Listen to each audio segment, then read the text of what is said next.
This is Justice, History, and the Law. Lectures, discussions, and interviews from the Robert H. Jackson Center in Jamestown, New York.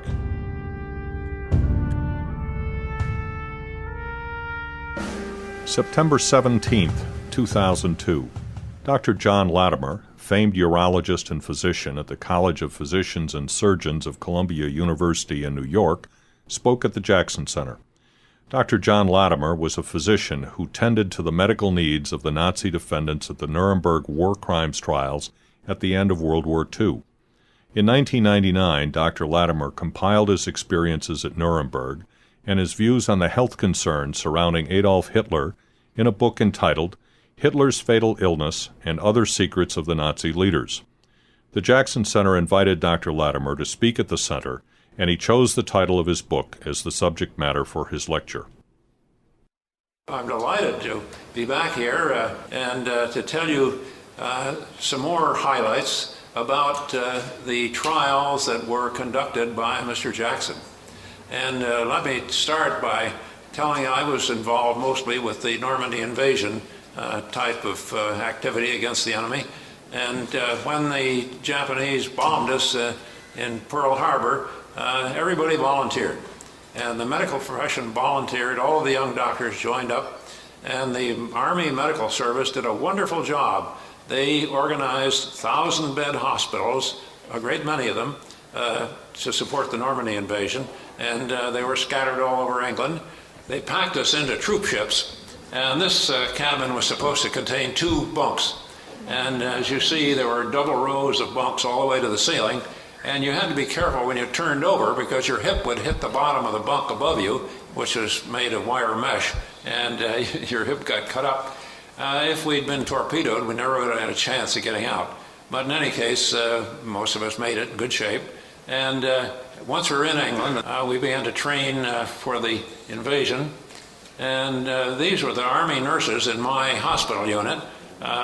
And when we went through New York, this was at Christmas time on the way to England, and we got a final leave. We all went to Radio City Music Hall, and the Rockettes have a holiday program that they put on that includes a toy soldiers drill routine. Well, we all took little pads of paper and copied down what it was they did, and we could do it better than they could. And we made the front page of the New York Times with this one. And then we moved on to the beach, and this was a terrible day because there was absolutely no cover. The Germans were right up there on the bluff above us and firing down on us, and there was no protection whatsoever. And well, they slaughtered us. The way it looked to me is that they kept on mowing us down until they ran out of ammunition.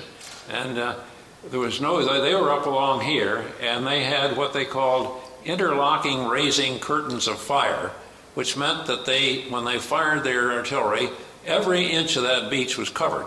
And then they moved it up one and fired another round, and it covered the next 50 feet and then more, so that there was no cover at all, and these are all dead kids. There were a few tanks that had been equipped with a flotation collar, and well, incidentally, if you can't hear me up in the upper ranks, please just say so and I'll talk louder. But in any case, since there was no cover, everybody tried to get behind them. The trouble was that the artillery shells would go under the tank and cut the feet off all these men. And I had at one point 3 cots, the 3 adjacent cots, with 3 men that were all that were left of a 300-man company of combat engineers that had been put off to clean up these obstacles. And they were congratulating each other that they were still alive, and none of them had any feet. They had all been cut off by this artillery fire. It was a terrible day, and we lost an enormous number of men, but we made it. Among these obstacles that the Germans laid down were things like this to stop vehicles and tanks and boats for that matter. Well, very often there would be a mine on top of these things with a tremendous amount of explosive, and these were hard to take, but it was possible to get around them, and we finally did. Then I was, I say, one of the few doctors that had had any experience as a commander of troops. So anytime there was anything military demanded of the hospital staff, I got tagged with it. And I was the train commander every time we moved as a hospital train. And it worked out. Well, then we began to overrun German trains that were full of bodies. Now, these bodies were en route to the concentration camps, and if they got stalled, the people just died. It was the coldest winter they'd had in years, and the only facilities in this train were pots like this in each car, and the floor was littered with fecal material and dead people. It was terrible. And then we discovered that these camps, these labor camps, were being used by the labor commissar or head as a source of manpower to work in the local factories. And these hundreds and hundreds of men went out every day, and then they'd come back to these ramshackle huts, and with very thin clothing on. These striped pajamas that they wore were very thin and very inadequate for the coldness of the winter. And very often they would come back, and the supervisor, the SS supervisor, would say, well, now I see a list of 60 men. And the master of the house would say yes. And he says, well, tomorrow I want to see 40 men. Well, that night, 20 men were allowed to stand out in the cold and die. And it was very impressive, because the dead from each day were laid out by their huts. And there were an awful lot of them.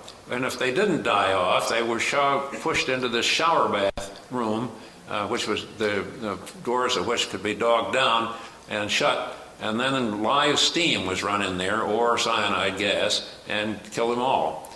And the Brausbad is the shower bath name, which is somebody's already crossed off.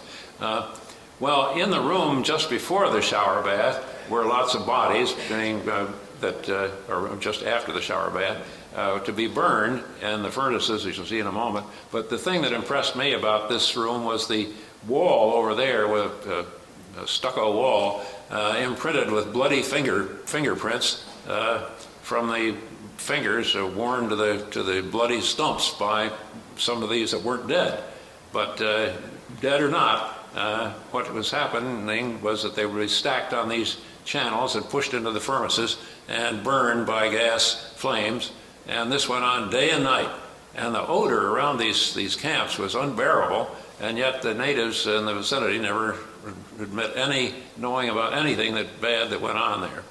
And the British got so they handled them by bulldozing a big pit and then bulldozing the bodies into the pit. And it was a sickening thing to see them tumble over and over. But this was going on. Well, then the Germans, the idiots that they were, when they got into areas like in Russia, where the natives welcomed them as liberators against from the communist yoke, any infraction that they could invoke against the natives, they would punish by hanging them. They'd line them up on a bench and push them off the bench and hang them. And this was ridiculous, because these people would have been collaborators with the Germans if the Germans had been sensible about it, which they were not under Hitler's guidance.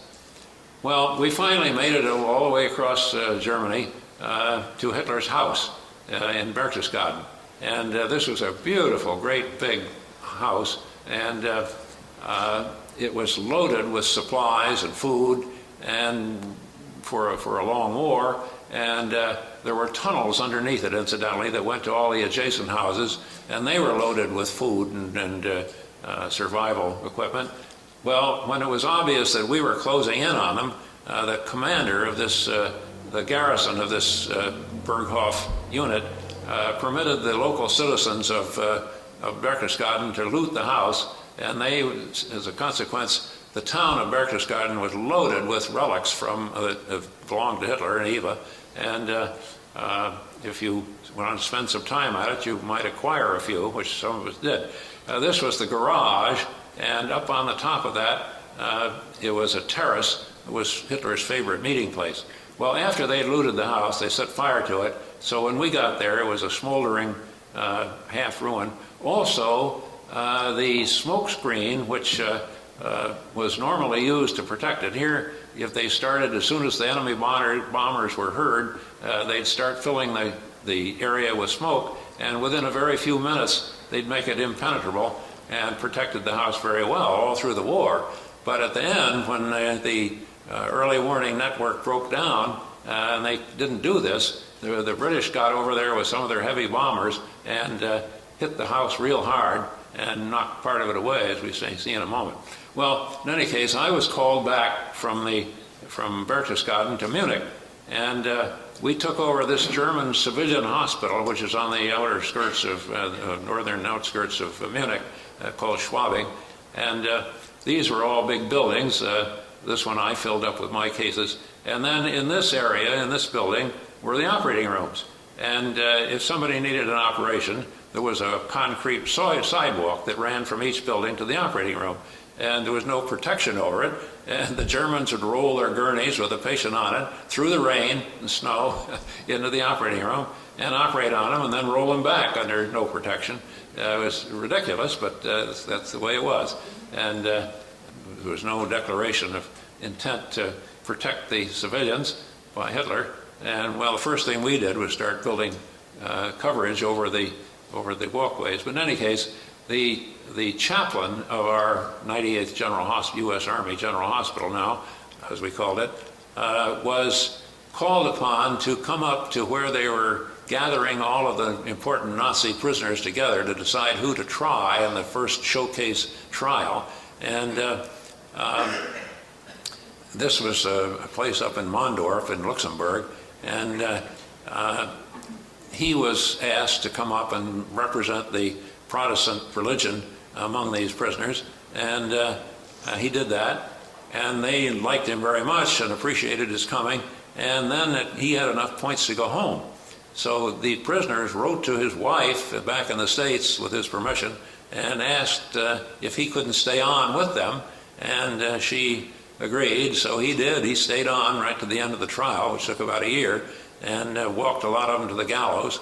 But in any case, he came back one day and he said to me, you've got to see this. And so next time he went back, I rode up with him, and he introduced me to all of the prisoners, and they loved his attention and his hard work on their behalf. So anything you wanted, they were agreeable to talk about or tell you, and it was great to have that entree to people like Goering and all of the rest of them. And so I was happy to do that, and very impressed with what I was able to learn from the prisoners on that basis, plus some other advantages that I'll tell you about in a moment. Well, the next slide. Here in this group of people that was getting the trial together was Mr. Jackson. Now, Mr. Jackson was an extraordinary person without whom the trials would not have been possible, for more reasons than you might think. In the Army, there is a very decided level of responsibility about who can do what. And for example, if Patton, in charge of the Third Army, had wanted to do something about a trial, he would have had hard work persuading Bradley, who was the commander of the First Army, or the fellow in charge of the Seventh Army, to do it his way. Jackson didn't have that problem. He had been appointed by Roosevelt, the President of the United States, as our chief prosecutor, and anything he wanted, he got. Well, what he wanted, what he insisted upon, which had not been conceived, I think, in the beginning, was that everything that went on in that court had to be recorded, and it had to be reproduced in 4 languages, and it had to be done right away. And this is the kind of work that you can't get done in the Army unless you have infinite power, and Mr. Jackson had that, and he didn't hesitate to use it, I can tell you. And it didn't irritate anybody much, because we just got hundreds and hundreds of GIs in there to do the kind of work that he demanded of them, and as a consequence, we had a real trial. And every day, the amount of paperwork, the thin sheets of paper stacked one on top of the other, would be taller than a man, and it was fantastic to see it accumulate and to realize what a difficult thing it was to manage, or a difficult thing to order done and get it to be done, and he did it. Now, I realized that he had been presented with the idea of taking this job, realizing there was some risk to it, because he was more or less promised by Roosevelt that if he would do that, he might become the next Chief Justice of the Supreme Court, and I'm sure he would have. But, as you know, Roosevelt died inopportunely before the trial even started, and or before it came to a conclusion in any case. And so he lost his leverage at home, and at the trial, he ran into unexpected problems. You know, the German language, for example, is tricky, and it is very vulnerable to double entendre and peculiar meanings for words. And Goering, the lead suspect among the Nazis, was very skillful at that kind of thing, and would make a simple thing very difficult by simple means. Well, I can give you an example. There was a lot of talk about Goering being unable to have a child. He'd married a Swedish countess who had had children before, who idolized Goering, incidentally, but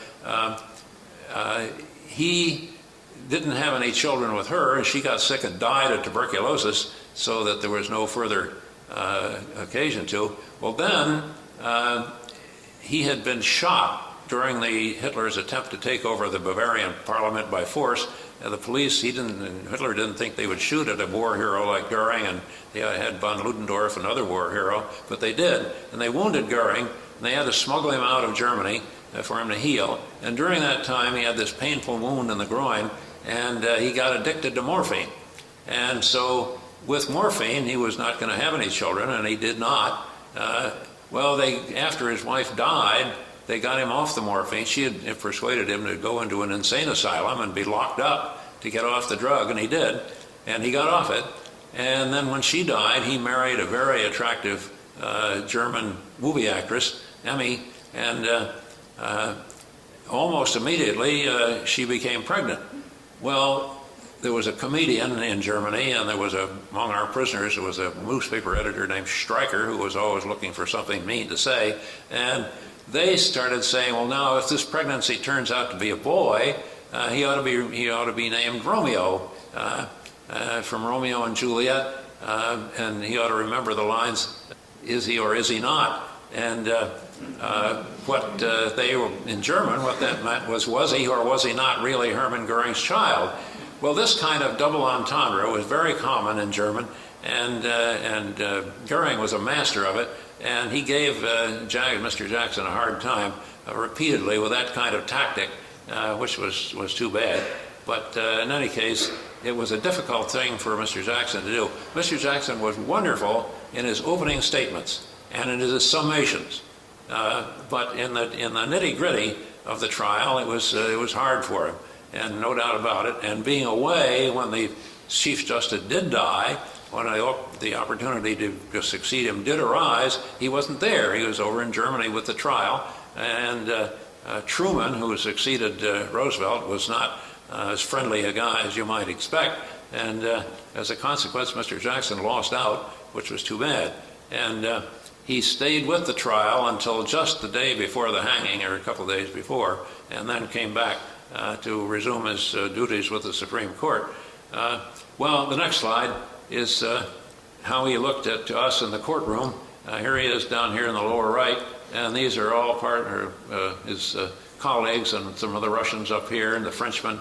And most of the time he would listen, and occasionally he'd break in with a penetrating question or insist on an answer. And otherwise, it was a very boring time. It was a whole year of that kind of thing, where Goering, for example, would listen to the question, and it would be a simple question. Then he'd wait for the four-language translation and wait all the way through it. And then, when he heard all of the revisions, he would answer 9. And one of the British judges jumped on him more than once and said, come on, Goering, you understand English perfectly well. Answer the question. And Goering just ignored him, and take all the time. So day after day after day, this kind of thing went on. It was tough to suffer through, and Mr. Jackson suffered through it. But as I say, it was hard on him. He was succeeded when he did go home by Telford Taylor, a young lawyer from Columbia, and he carried on through the many, 10 or more other trials that they had after that. And then I found out that in addition, coming from Columbia, was the chief psychiatrist that they had assigned to the trial to keep track of these men. And he had been in Columbia the same time I had as training. I didn't know him at that time, but we had a common bond in any case. And then about that time, we captured Stryker, who was in his true life, he was shaved off like a cue ball, and his hairs that you saw were black and dirty. Well, as a disguise, he let his beard grow. It came in white, and you didn't recognize him at all. Didn't look anything like the pictures that we had of the people we were looking for that were the top Nazis. And the natives hated him and turned him in and insisted that was him. So we brought him in, and sure enough, it was. And he was a newspaper editor, and he ran this newspaper, anti-Jewish newspaper, that had these gross cartoons of wicked Jewish leaders, and he also had a Bible. And in the Bible, he had marked off passages to indicate that the Bible was basically anti-Semitic. And he had that Bible with him, and he also was studying English. And after he was condemned to be hanged in 2 weeks, one of the other people said to him, "Well, Stryker, why in the world are you bothering to speak and continue to study English when you're going to be gone in another 10 days? And he said, "Oh, didn't you know in heaven they speak English?" And the man thought about that a minute. He said, "Well, yeah, but Stryker, suppose you go the other way." Well, he said, "That's all right. I already speak French." He was a clever little guy. Well, among another psychiatrist that was with us was Eli Goldenson, and from New York too, so we had a common bond. And he was a very obvious Jewish fellow, and he and another psychiatrist were asked to decide whether Stryker could come to court one day, and they decided he could. He had a little heart murmur, and then they worried that maybe they'd made a bad decision, and when Stryker went, he'd die, and then they'd be blamed. So they paid a great deal of attention to examining him.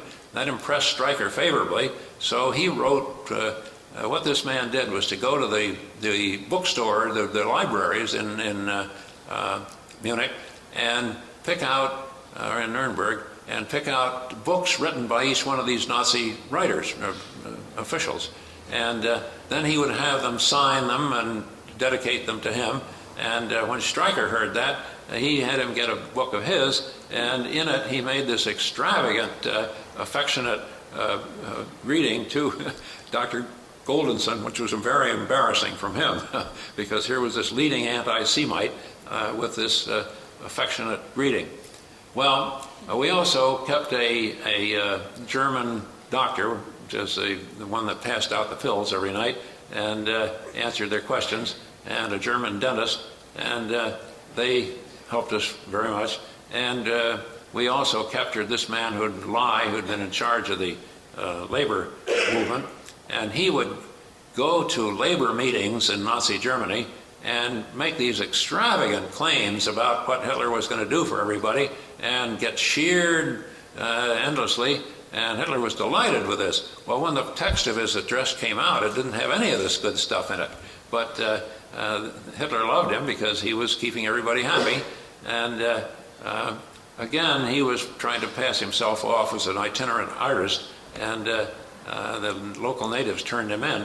And these are men from the 501 Parachute Infantry, one of my old outfits, who found him because the natives pointed him out and insisted that was him, and indeed it was. So, as I say, we began to turn him up. Well, that man was so pathological in his statements that you knew he had a brain injury of a certain type with the frontal lobes. And when he committed suicide in his cell by taking a strip of cloth and putting it around his his neck and leaning forward until it choked off the arteries to his head.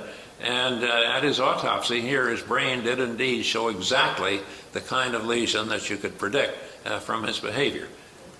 Well, then Goering was our prize patient, prize prisoner, and he wrote continuously to everybody in sight, his wife and his child and all his friends, and that fountain pen that he has there is in our collection.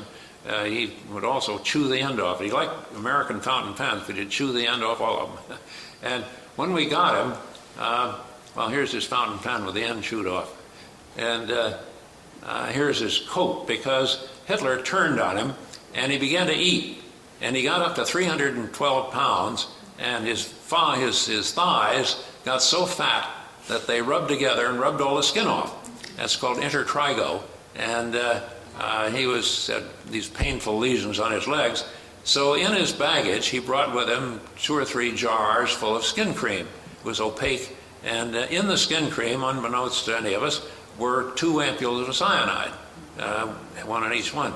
And he had a 3rd ampule of cyanide, which he kept in a can of coffee crystals, and we found that right away. Well, everybody relaxed, we found it. They all had one.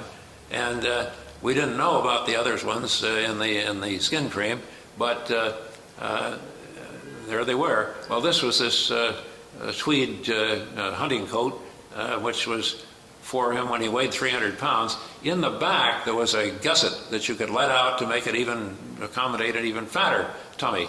But this is part of our collection as well. And here he is wearing that jacket and standing over a dead elk on his hunting preserve. He was the head huntsman of the Third Reich. And one of our prison guards, a kid from Texas, was also a hunter. And Goering would get him in conversation, and they'd talk about hunting endlessly. And another way of getting himself in good with the guards so that when he wanted to get at his skin cream, he could. And it worked out very well, because 2 hours before, well, here was his lederhosen, his leather pants, they were 300-pounder, wearing them. And here's his ring that I'm wearing myself at this moment so you can see it. And it has one of his many titles. He was the Reichsminister President in this particular one. It's upside down and backwards because it's a seal to seal documents, and it had the family crest on it with a mailed fist holding a ring, and these animals supporting it, and goldsmith's marks on the back and so forth. Everything he had was beautifully made and very expensive, of the best possible workmanship. And here was Goering when he was running the German Air Force. And if Hitler likes you, he gave you a picture of himself with a silver frame, a smaller one of these. And Goering, in typical Goering fashion, had to have a bigger one. So he had one twice as big as anybody else. And here it happens to be, and I own it as part of my collection. And here's when Lindbergh and his wife were visiting Goering at the request of our Air Force. Now, he took a lot of flack from everybody because he went over there, and not only did they let him see these wonderful German new fighter planes that we'd heard about and never saw, and they let him fly them. And I said, how in the world did you dare fly a multi-million-dollar prototype with notoriously narrow landing gear? It was very difficult. And he said, well, if you remember, where I met him was at my family's home in Michigan. Selfridge Field was the only place we had a fighter plane base, and I'd seen him strapping bombs on the bottom of his fighter plane to drop on the water and skip into the target and hit it, skip bombing, which he invented. And we worked very well against the Japanese. And this was so successful at going to visit Goering and the Germans that our Army Air Force sent him back time and time again. I think he made something like 7 trips to Germany. And each time he came back with detailed information on one or more of their new airplanes, and often flew them. And each time he took with him a production man who could look at the factory and tell him how many they could produce a week or a month.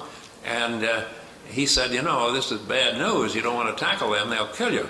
And so our government was very slow to do anything about it. And as you know, Lindbergh took a terrible beating because people were saying, well, he was against the war, and so forth. He wasn't at all. I interrogated him about this at some length, and he was not at all against the war, nor was he anti-Semitic. It was a matter of timing. And he based it on knowledge, and the knowledge was very well spelled out and written up for the benefit of our people. Well, in any case, they wanted him to go to Germany and live, and he didn't want, well, the war broke out, so he couldn't. Well, as I say, Goering was then up to 300 and some pounds, and he married this movie actress, and immediately she got pregnant, and had brought forth a very nice little girl, and who incidentally rebuffed Hitler's advances, going kitschy kitschy coo, and she was having none of it. And well, here they were at the wedding with him weighing 300 pounds, and here he is after we put him on the army diet during the trial. We took 100 pounds off him, and it made him infinitely healthier, and he accepted that. In fact, that's the way we got him to do it, was to flatter him that he could do it, and it would be good for his figure and everything else, and he did. Notice, incidentally, that the guards are all bigger than the defendant. They never permitted again, this is part of Mr. Jackson's ideas, that you never had guards that were smaller than the prisoner. And it was hard to find people that from the right outfits and the right everything, but they did. And here he is talking to some of the other defendants. Well, he brought with him a suitcase, this suitcase, and it was full of the world's supply of at that time, brand new analgesic called Paracodine. We call it Vicodin now. Very effective, very good, very non-toxic, and always very satisfactory. And it was made in Germany only, so it was probably all there was. And this suitcase was packed with it. And he would pour out 100 pills in the morning and eat them like peanuts all day, and made him feel cheerful. And we had to persuade him that he was smarter than those other people, so he could break the habit. And we started reducing him 1 pill a day. And I got a couple of indignant letters from him saying, "You've got to cut this out and give me back my ration." But we did. We got him off it by the end of the trial. In fact, when the trial started, after the first 2 or 3 months, we got him off it. And throughout the trial, he was not on it at all. But this is a case in which the pills were. And another thing he had with him when he was brought in was this chronometer. And you know, in the old days, before we had radio to control our airplane flights, the way you planned your flight from here to New York, let's say, was that you went at say 100 miles an hour, you went so many seconds on this leg of the map, and then you turned so many degrees, and you went so many more seconds on the next leg, and then so many more seconds on the next leg, and that's the way you got to your destination. So this chronometer thing with all of these stopwatch features was very important, and it was important that it be a good one. And this had his name on the back, and it was one of the best makes. And this was in the baggage room, earmarked as a possession of Goering. And the next slide shows this prison guard wearing it. And at the same time, it was still listed in the inventory as the stopwatch, a wristwatch of Hermann Goering. So in any case, it was used not exactly as a bribe, but it made it easier that when he wanted something, that the guards were more likely to let him do it if they had been buttered up with gifts like this, and he used it. Now, he did get into the baggage room repeatedly. Well, here, incidentally, are the suitcases we were just looking at that had the pills in, one of which had the pills in it. And here is a note from him complaining that he wanted his blue notebook. Sure enough, next day he had it. So you knew that he got into the baggage room in spite of all the denials of all of the people in charge. Well, when he decided that the jig was up, that they were going to hang him, they all expected that he might be put away the way we put the Kaiser away, remember, in World War I, and banished him and not hang him. Well, when it looked at the last minute that they were going to hang him, he asked for his skin cream. And in the skin cream, in this cut-off rifle, 2 cut-off rifle cartridge cases fitted together to protect this little 1 cc glass ampule of cyanide, he asked for it, and he got it, no problem, and dug this one out and dumped out the little glass ampule in his hand and bit it, and he was dead, poof, like that. And well, here he was dead, and no doubt about it, and this was 2 hours before the hanging time started. Well, you'd be surprised how much flack we got that it really wasn't him. And then there were other people who wanted to hang him anyway, even if he was dead, and so forth. But, well, among the other prisoners, notice this is Hess. And Hess had been Hitler's secretary. He had written Hitler's memoirs when he was put in prison after the first incident when they tried to take over the parliament and were shot. And Hitler was imprisoned, and then Hess volunteered to be imprisoned with him and acted as a secretary to transcribe the manuscript for Mein Kampf and so forth. And now notice that Hitler is doing something funny with his left hand. What he's doing is holding on to the belt buckle of his Sam Browne belt. And why he's doing that is because he had a tremor that he had developed first way back after the shooting when he was in prison, when Goering was wounded, and that tremor was bothering him, and it would happen in his left hand.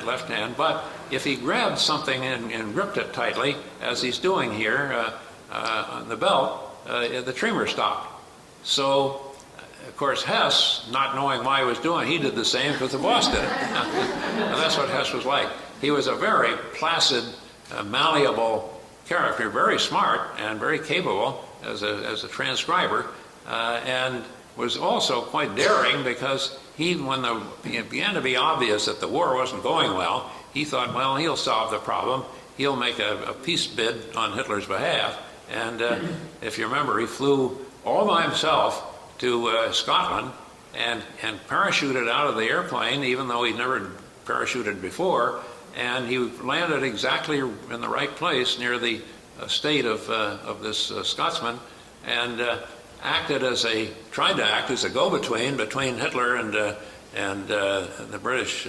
By then the British king had been more or less, his functions had been taken over by old Churchill, and one of his conditions was that they dump Churchill and that they take over the government, and then that Hitler would be glad to accommodate them with a peace.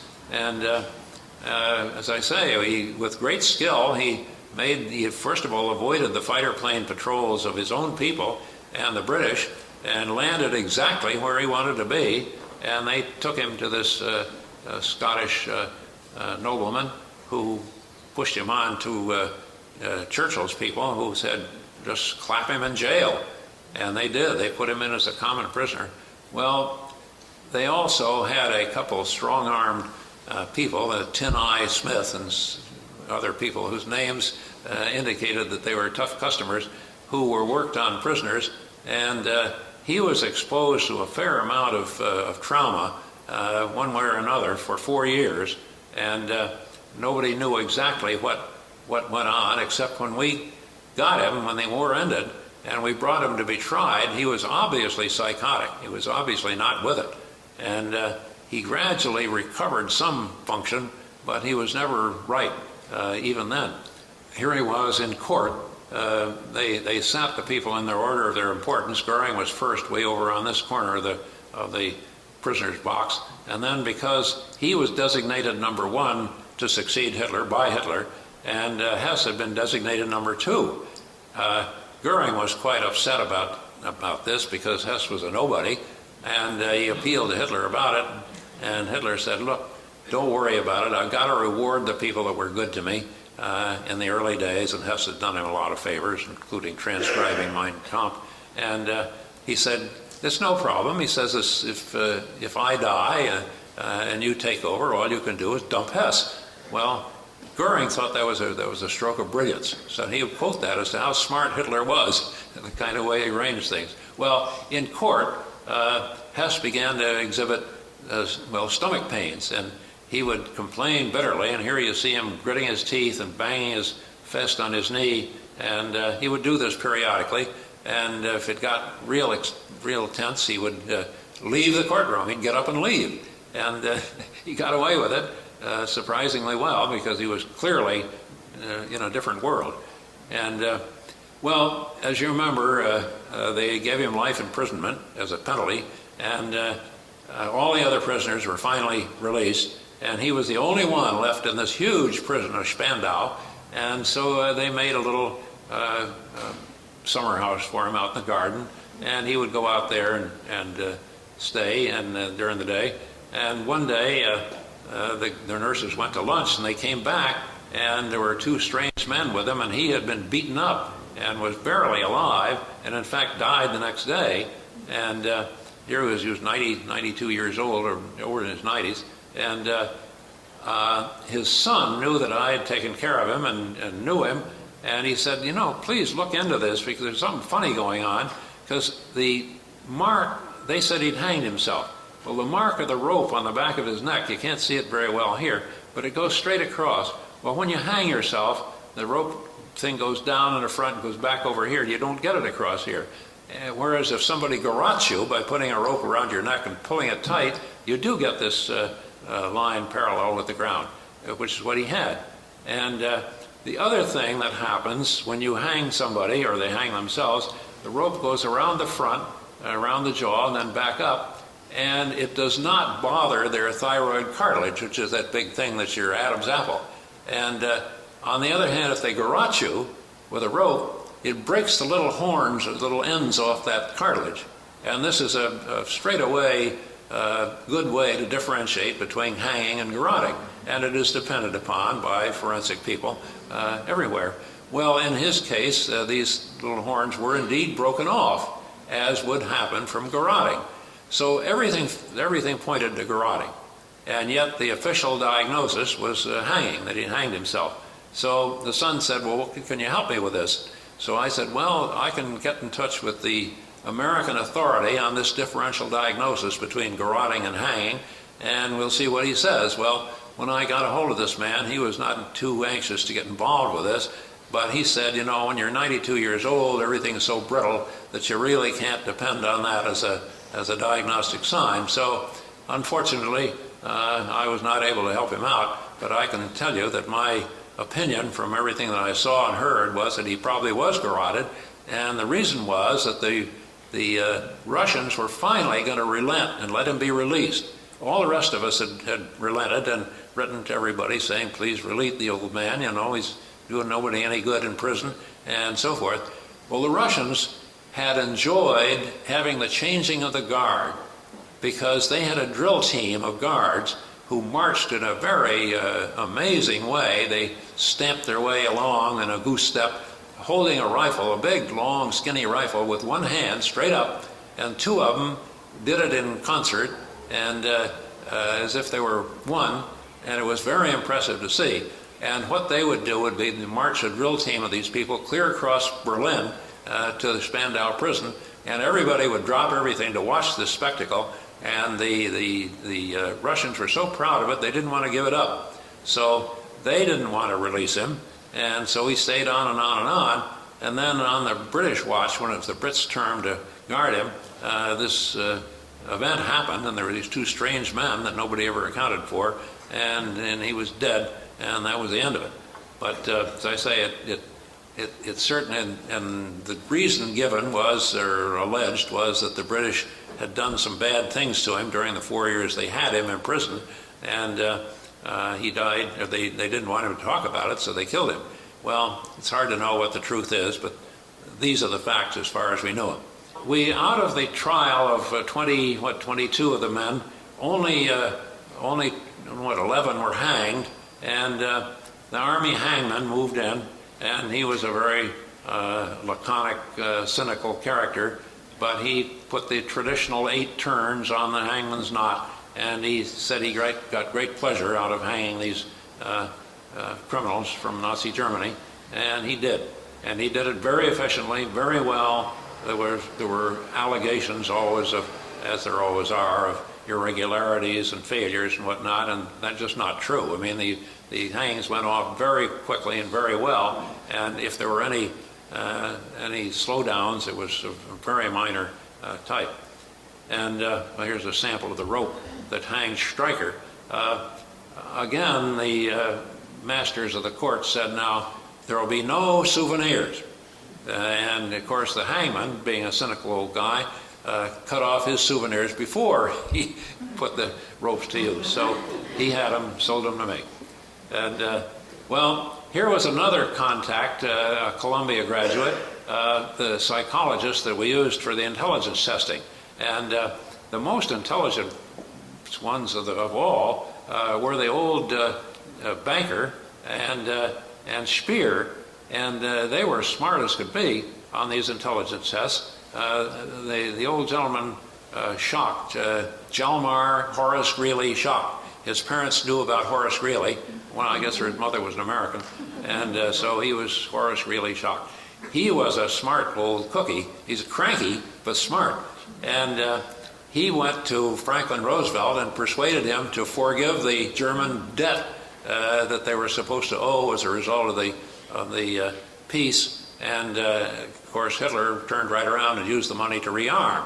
But and he turned against Hitler and was doing all sorts of bad things, and Hitler threw him in jail. We found him in Dachau to be killed. And to my surprise, they tried him anyway. And they acquitted him, but they acquitted him on a technicality of some sort rather than on the fact that he should never have been tried in the beginning. Well, in any case, there he was. And they acquitted this man who was just a radio announcer.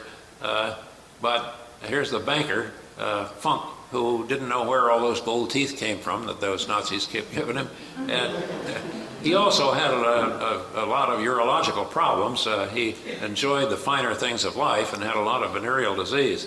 And he had a stricture, and the German doctor that I showed you before, who had been a urologist, didn't have any instruments to dilate him with and keep the stricture open. So I got him instruments, but this was in the days before penicillin or antibiotics, and every time he used it, this man spiked a tremendous fever to 106, whatever, knocked him out for 2 or 3 days, but it cured his stricture. He could urinate again. And he entertained everybody. He could always get a champagne and goodies sent in through his connections, the guards and so forth. Never thought that was anything wrong with bringing in a few goodies. And there he was. But apropos of that, when I think of it, you know, last couple of years, people are saying, what were the most important things that happened in the 20th century? Well, for my money, the invention or the development of antibiotics was by far the most important thing that happened. You know, before that, people died like flies of infections. You remember Calvin Coolidge had a son, got a blister on his heel, playing tennis on the White House tennis courts, got infected, and the kid died. And in spite of, you know, any amount of money spent on trying to save him, didn't have antibiotics. And, well, tuberculosis killed people by the thousands. In New York, we have one hospital that got 5,000 TB patients every day. And we had 18 big sanatoriums up around Albany that were jammed with patients all the time. Well, with antibiotics during the middle of the 20th century, we discovered that we could cure it.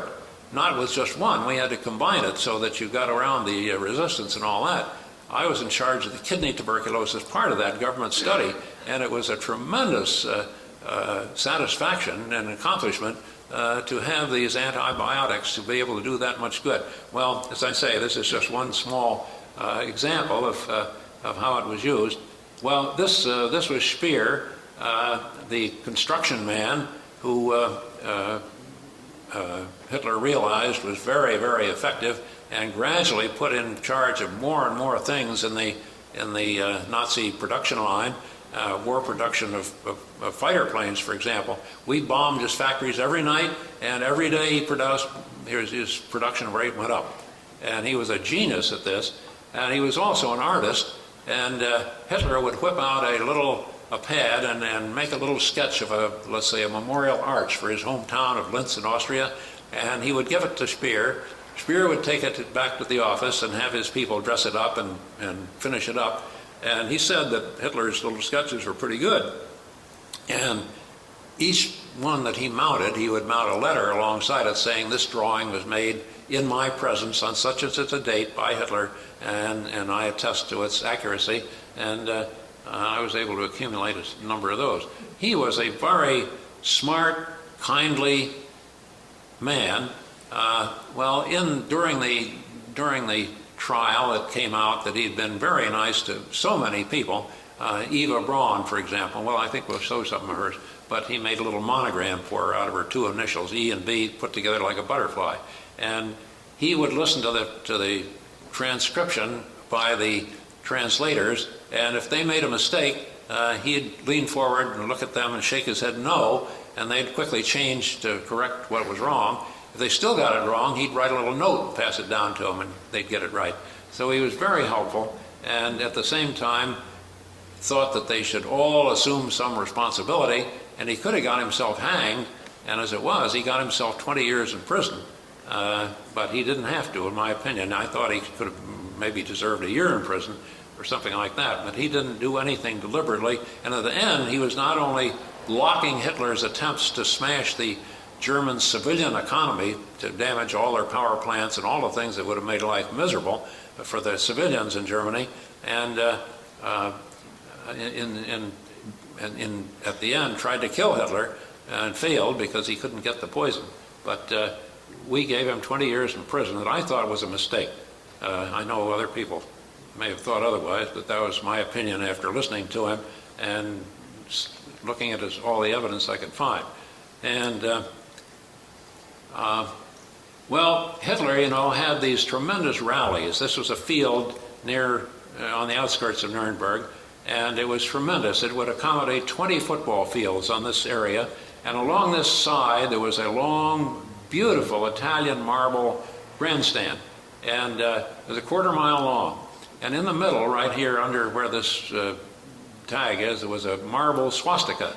And this was so big that when I first saw pictures of Hitler and this rally that he conducted there, I thought it was just an empty stadium. Then you saw somebody move, and you realized it was solid steel helmets. And it was huge, and he did this every year for several years. Then he suddenly stopped doing it. And I wondered what in the world had happened, Well, incidentally, in regard to this stadium, when we got there, the first thing Patton did was dynamite off the swastika and mount the Third Army insignia for Patton here, and we all got up in Hitler's spot and mocked him by giving the Nazi salute and over Patton's insignia. And here was Speer, and I spoke about this little thing that he made for Eva Braun, and he did that kind of thing for anybody, just naturally. And here was Eva's Paris evening bag, and inside was that little insignia that he'd made for her. Well, and he'd made these sketches, as I said before, and Speer would look on, and then he'd give it to Speer, who would take it back and have it improved upon or finalized, and it would start out with Hitler's little drawing like that, and little embellishment here, and then this letter describing it and saying that this was made in my presence by Hitler on such and such a date, and so forth. And I have a dozen or so of those. And a lot of Hitler's paintings, which are not bad, they're not good, they're not great, but they're not bad. And this was Speer's own little house near the big Berghof in Berchtesgaden. We made it into an officers' club. Well, one of the things that Speer dwelled on and that had struck me was that Hitler was preoccupied with thoughts of a premature death. And I didn't think that was too surprising because we were all out to kill him. And his own people, after the bomb plot that obviously tried to kill him. So it didn't surprise me that too much he had thoughts like that. But Speer was very impressed that there was something funny about all this. Then it began to become obvious that there was something wrong with Hitler. He was making these decisions. He also made a stupid decision in Stalingrad to give away that entire army to the Russians when he didn't have to, and nobody wanted to do that. Well, as I say, there was something else going on. Well, here he is, leaning forward, shuffling along in this peculiar gait that is typical of Parkinson's disease. And one of the the guard officer that I spoke about before that was in charge of the Berchtesgaden compound ran into Hitler in the dark one evening when neither of them expected there was anybody there, and he looked at Hitler and realized he was talking to a dying man. And 2 or 3 of the other top Nazis discovered that as well. And then, looking back on it, you realize that Hitler was holding his left hand in everything.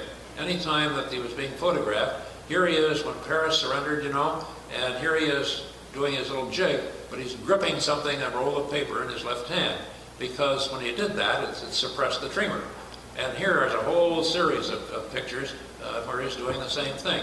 He's either holding that left hand with his other hand or gripping something, and so this has been going on for many, many years and getting worse and worse and worse. And at the end, the thing that tipped it all off was a newsreel by a Scandinavian newsreel company that took some newsreels of him in the garden of the Chancellery when in between attacks, and he was congratulating some child soldiers, and they weren't censored, and the tremor, which is so typical of Parkinson's, where it's a pill-rolling tremor, the fingers go in a typical manner, was obvious and very clear that he had advanced Parkinson's by the time it dawned on us. Well, another side issue was the fact that he claimed he was well-loved, he didn't have to carry a pistol. Well, he didn't carry a pistol where he could see it, but he had the lining of each one of his pockets relined with leather, so he could carry a little pistol in his pocket. If any of you have carried a pistol in your pocket, you know that serrated front sight saws a hole right through your pocket very quickly. And again, this pair of trousers in our collection, and it's got the last pocket was being lined with leather, and this why it didn't get burned up with all his clothing, which he ordered done. And his chauffeur had to keep spare clothing for him in his car in a suitcase that fitted into a aperture in those big Mercedes touring cars, because with Parkinson's disease you sweat like mad, even worse than he would do just from his vigorous speaking. And so he always had to have spare uniforms, and this was one of them. That's the reason it didn't get burned up. That's why I was able to get it for our collection. Notice that he had buttons. He didn't believe in zippers. Well, finally, in the Army, for example, we had powerful people like Patton and Bradley. Those people could not order the tremendous record-keeping and detailed work of the trial because they didn't have the power to order one another's forces to do things, whereas Mr. Jackson did. And without him, there wouldn't have been any trial, I can tell you that, from watching what went on. And he was very insistent, he was very outspoken, he was very loud-spoken when he wanted to be, and very good at pulling it all together, and he did. While he may have sacrificed himself, in my opinion, by taking on this rather peculiar job, and especially when his advocate, Franklin Roosevelt, died at the critical moment, and as a consequence, when the vacancy in the Supreme Court did come up due to the death of the Supreme Court boss, he wasn't there to step right into it, and that was too bad. To have Franklin Roosevelt to go to bat for him, it became an entirely different ballgame. It seemed to me that by and large that Mr. Jackson did something that nobody else wanted to do, and I think that he took a terrible beating as a result, and I had to hand it to him for accepting this responsibility and doing all this tremendous work. Well, thank you very much for listening. The Jackson Center is a historical and educational facility dedicated to preserving the legacy of this country lawyer who became Solicitor General, Attorney General, a Justice of the Supreme Court, and served as Chief Prosecutor at the Nuremberg Trials of Nazi war criminals following World War II. To learn more about this program, Robert Jackson, the Jackson Center, and upcoming events, the Jackson Center is located at 305 East 4th Street, Jamestown, New York, and found on the web at www.roberthjackson.org or contacted by telephoning 716-483-6646.